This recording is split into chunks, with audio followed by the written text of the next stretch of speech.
जय हिंद दोस्तों। स्वागत है आपका आपके यूट्यूब चैनल अनुरोध सुशांत पर। मैं आपका अनुरोध सुशांत।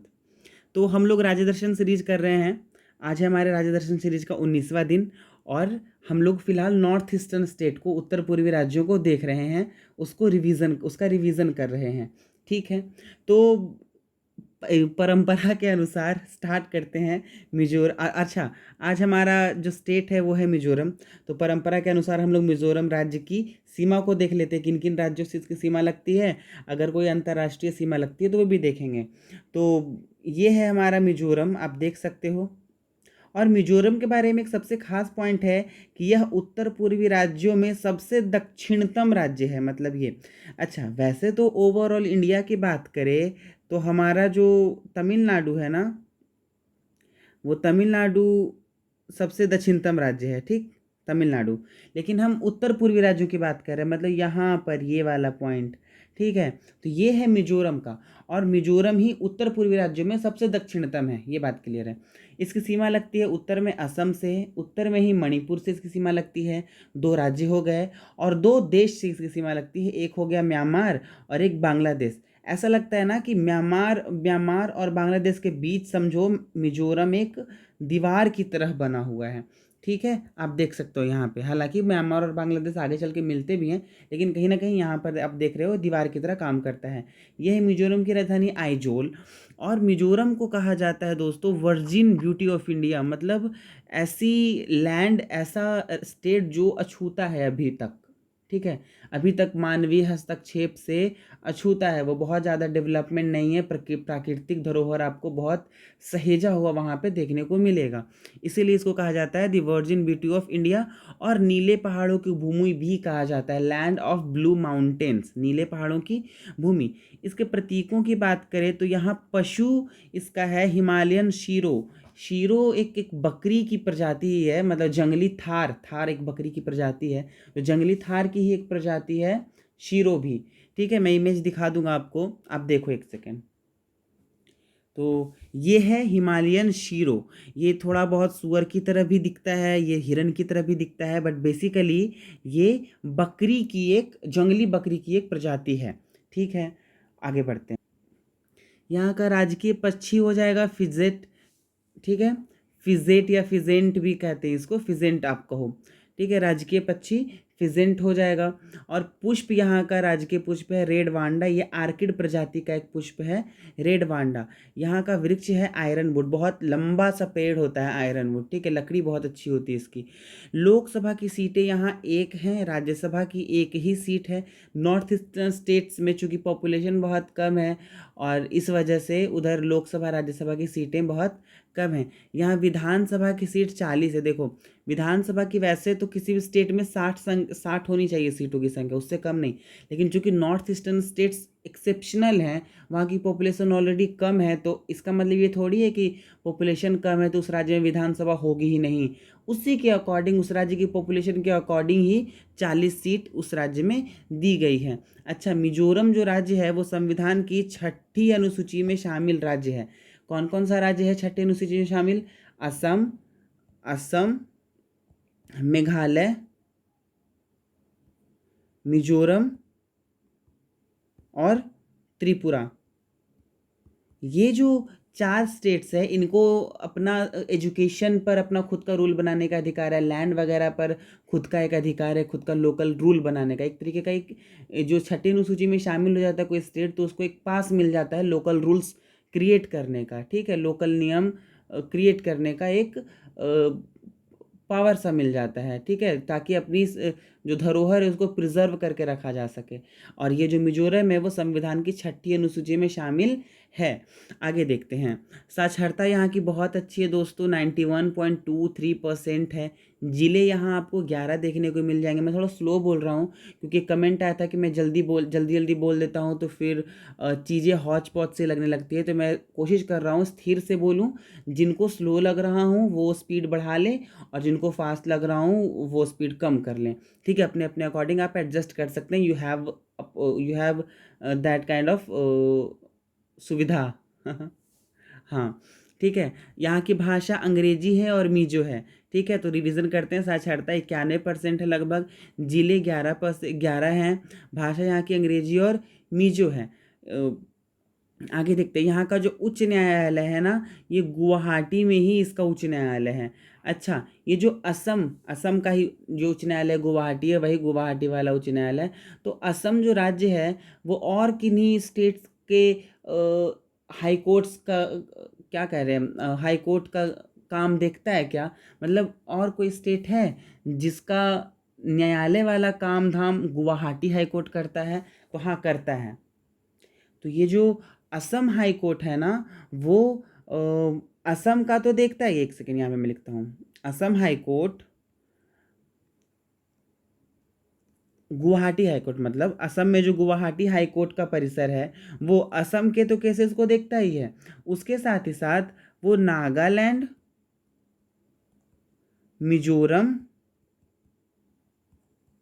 और अरुणाचल प्रदेश, ये इन राज्यों के भी केसेस को देखता है। ठीक है, मतलब नागालैंड में अपना कोई हाई कोर्ट नहीं है, मिजोरम में अपना कोई हाई कोर्ट नहीं है और अरुणाचल प्रदेश में अपना कोई हाई कोर्ट नहीं है। इन तीनों का असम का जो गुवाहाटी हाई कोर्ट है वही सारा केस वगैरह देखता है। ठीक है, इसकी पीठ गुवाहाटी में ही है। ठीक, उसी के जिम्मे है। आगे बढ़ते हैं। प्रतिशत में, जैसे भारत में सर्वाधिक वन क्षेत्रफल तो मध्य प्रदेश में हम लोगों ने देखा था, लेकिन अगर प्रतिशत में करें कि कम एरिया में कितना परसेंटेज, बहुत घनत्व में वो वन कितना ज़्यादा है, तो परसेंटेज वाइज देखा जाए तो मिजोरम में सबसे ज़्यादा वन है। 84.53% एरिया में वन है। कहाँ के? मिजोरम स्टेट के। अगर इसके इतिहास की बात करें तो 7वीं सदी में मंगोलाइड प्रजाति के लोगों ने यहाँ बसना शुरू किया। ठीक है, और मिजोरम के लोग आपको मंगोलाइड ही देखने को मिलेंगे। उनका जो फेशियल स्ट्रक्चर है, फेशियल जो बनावट है, वो आपको मंगोलों की तरह, मंगोल मतलब कौन? जो चीन और मंगोलिया देश के लोग जैसे हैं, वैसी उनकी शक्ल की बनावट देखने को मिलेगी। हालांकि वे हैं भारतीय ही, मिजोरम के लोग। यहाँ आपको इतिहास में और आगे बढ़े तो 1891 में ब्रिटिश के अंडर आया मिजोरम, और इसका जो नदर्न पार्ट था वो असम के साथ गया, और साउथ वाला जो पार्ट था मिजोरम का वो बंगाल के साथ उसको मिलाया गया।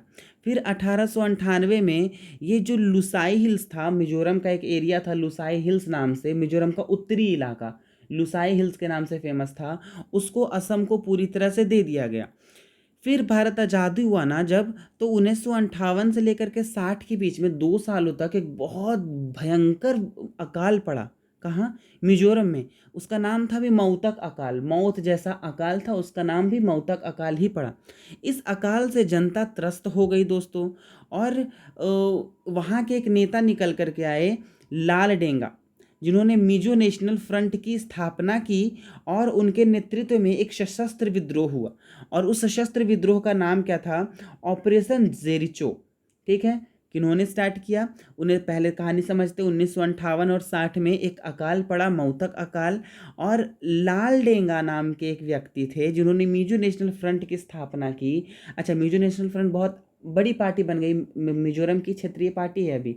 ठीक है, मिजो नेशनल फ्रंट की स्थापना की और एक सशस्त्र विद्रोह किया, और उस विद्रोह का नाम दिया क्या? ऑपरेशन जेरिचो। और उस विद्रोह के बाद 1972 में जाकर के मिजोरम को केंद्र शासित प्रदेश बनाया गया, और 20 फरवरी 1987 को मिजोरम को पूर्ण राज्य बना दिया गया, भारत का 23वां राज्य के रूप में इसकी स्थापना की गई। और ये जो लाल डेंगा थे, इन्हीं को मिजोरम के पहले सीएम बना, मिजोरम का पहला सीएम बनाया गया। ठीक है, तो ये बहुत फेमस पर्सनालिटी है मिजोरम की। अच्छा, इसमें कुछ जनजातियों को देखें तो आपको देखने को रियांग जनजाति देखने को मिलेगी, लुसाई जनजाति, चकमा जनजाति, ब्रू जनजाति, पवई, मारा, कुकी और हजोंग जनजाति। देखो, मणिपुर से जो लगा हुआ एरिया है वहाँ कुकी आपको देखने को मिलेगी। जो असम से लगा हुआ एरिया वहाँ पे आपको रियांग देखने को जनजाति मिलेगी। लुसाई भी असम में मनाया जाता है, लुसाई जनजाति के लोग असम में रहते ही हैं। चकमा जनजाति, ब्रू जनजाति, पवई जनजाति, मारा जनजाति, कुकी, हजोंग, ये सारी जनजातियाँ मिजोरम में आपको देखने को मिलेगी दोस्तों।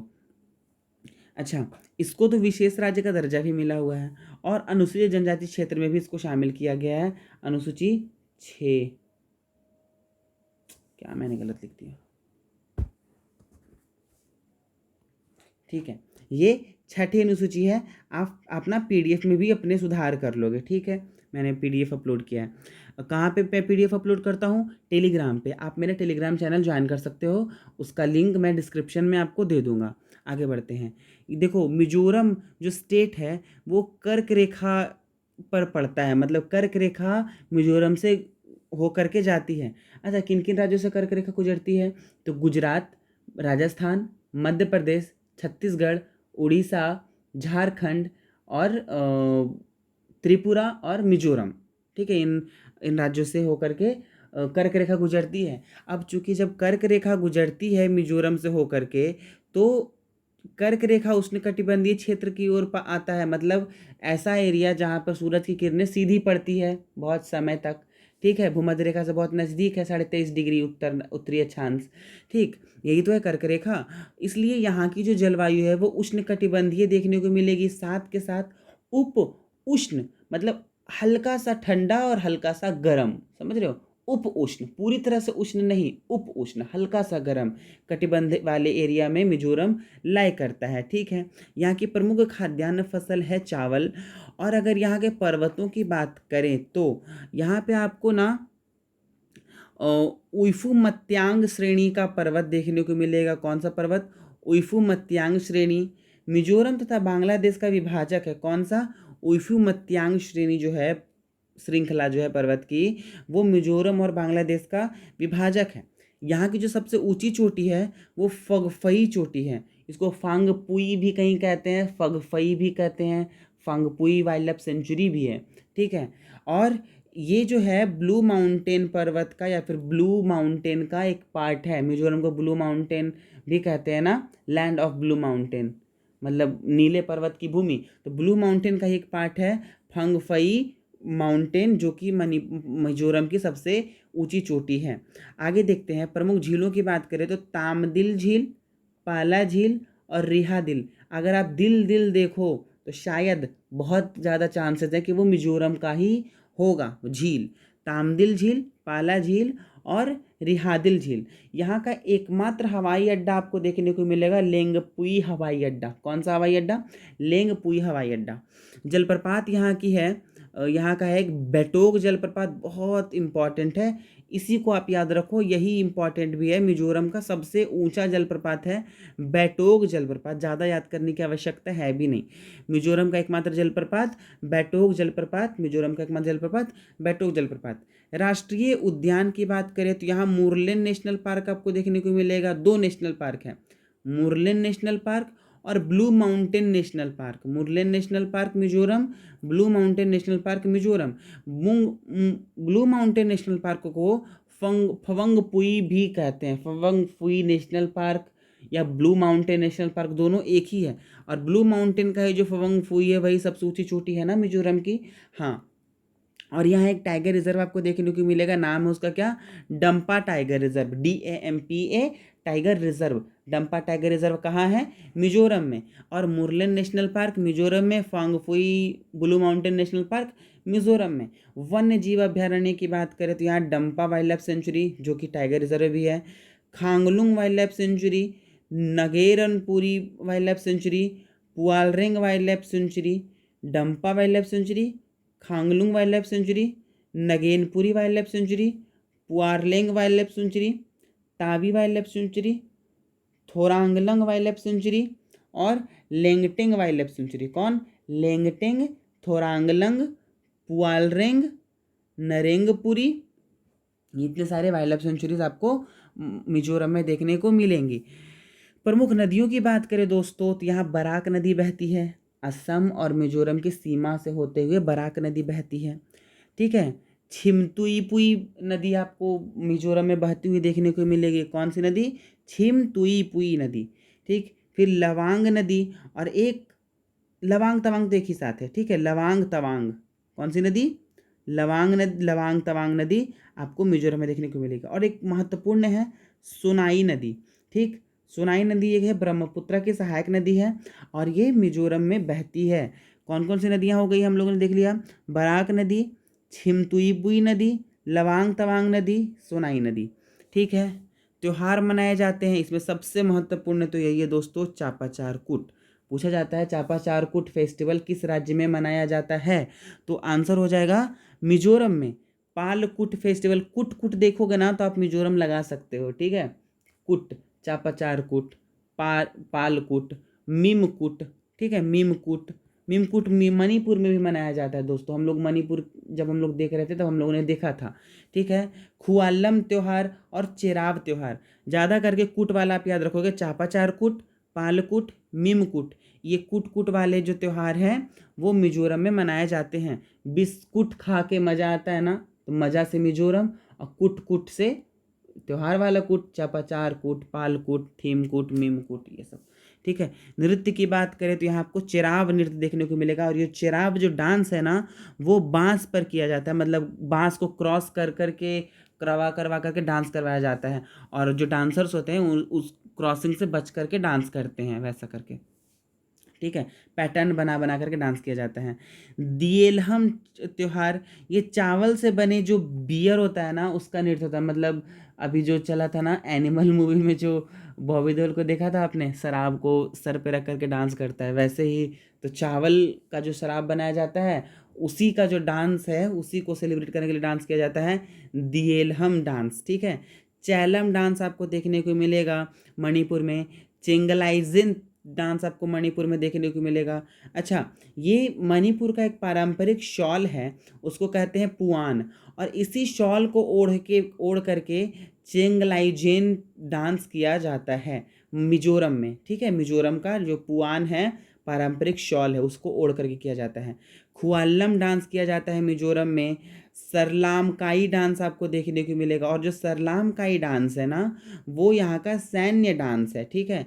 और एक और सांवलिया भी एक डांस है जो कि युद्ध डांस है। मतलब ये सब समझो मार्शल आर्ट की तरह डांस किया जाता है, ठीक है।